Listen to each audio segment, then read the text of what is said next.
Part 2। मौन तोड़ना कब जरूरी है? जब चुप्पी साधना नहीं, पीड़ा बन जाए।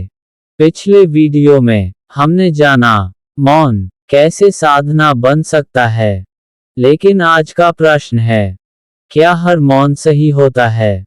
क्योंकि कुछ मौन शांति नहीं, घुटन पैदा करते हैं। आज हम जानेंगे मौन तोड़ना कब जरूरी है। मौन और दमन का अंतर। मौन जब भीतर शांति दे, वह साधना है। लेकिन जब मौन डर से आए, आंसू रोक दे, आत्मसम्मान तोड़ दे, तो वह दमन है। ईश्वर कभी नहीं चाहता कि आप चुप रहकर खुद को खो दें। संकेत 1। जब मौन से डर पैदा हो।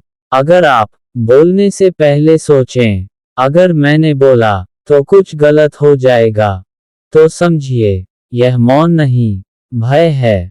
जहां भय है, वहां साधना नहीं होती। यहाँ मौन तोड़ना आवश्यक है। संकेत 2। जब सम्मान खत्म होने लगे। अगर चुप रहने से अपमान बढ़ रहा है, आवाज दबाई जा रही है, आपकी सीमाएं मिट रही हैं, तो यह मौन नहीं, आत्मा पर हिंसा है। यहाँ शांत शब्दों में सत्य बोलना धर्म है। संकेत 3। जब मौन से रिश्ता सुधर नहीं रहा। कभी कभी मौन के बाद सामने वाला समझ जाता है, लेकिन अगर बार बार वही पीड़ा लौटे, तो मौन अब साधना नहीं, टालना बन गया है। यहाँ संवाद जरूरी है। मौन कैसे तोड़ें? मौन तोड़ा जाए गुस्से से नहीं, बल्कि इन 3 नियमों से। आरोप नहीं, अनुभव बोलें। चिल्लाहट नहीं, स्पष्टता। जीत नहीं, समाधान। कहिए, मुझे यह अच्छा नहीं लगता, मैं यहाँ दुखी महसूस करती हूँ।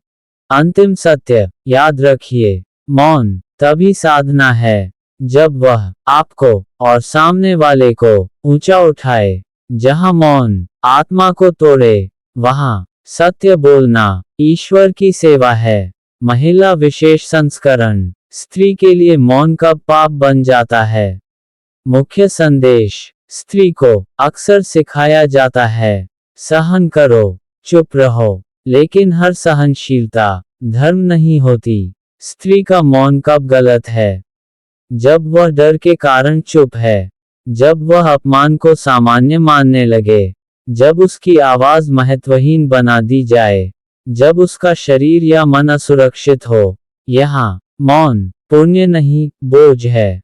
स्त्री को कैसे बोलना चाहिए? शांत, स्पष्ट, बिना अपराध बोध। स्त्री की आवाज कलह नहीं, संतुलन लाती है। स्त्री के लिए अंतिम वाक्य।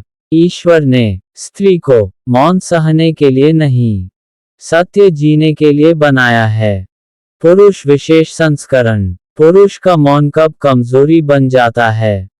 मुख्य संदेश। पुरुष को सिखाया जाता है, मत बोलो, सब संभाल लो। लेकिन भावनाएं दबाना शक्ति नहीं होती। पुरुष का मौन कब गलत है? जब वह अंदर से टूट रहा हो, जब वह सिर्फ जिम्मेदारी निभा रहा हो, जब उसकी पीड़ा को कोई न देखे, जब गुस्सा मौन बन जाए। यह मौन एक दिन विस्फोट बनता है। पुरुष को कैसे बोलना चाहिए? कम शब्द पर सच्चे शब्द, बिना आक्रोश। पुरुष का संवाद कमजोरी नहीं, परिपक्वता है। पुरुष के लिए अंतिम वाक्य। सच्चा पुरुष वह नहीं जो सब सह ले। सच्चा पुरुष वह है जो सही समय पर सच बोल सके। ये चैनल शोर के लिए नहीं बना, सत्य के लिए बना है। और सत्य देर से आता है, लेकिन स्थायी रहता है। यदि यह बात आपके जीवन से जुड़ी लगे, तो चैनल को सब्सक्राइब करें, क्योंकि यहाँ कर्म का सत्य बताया जाता है।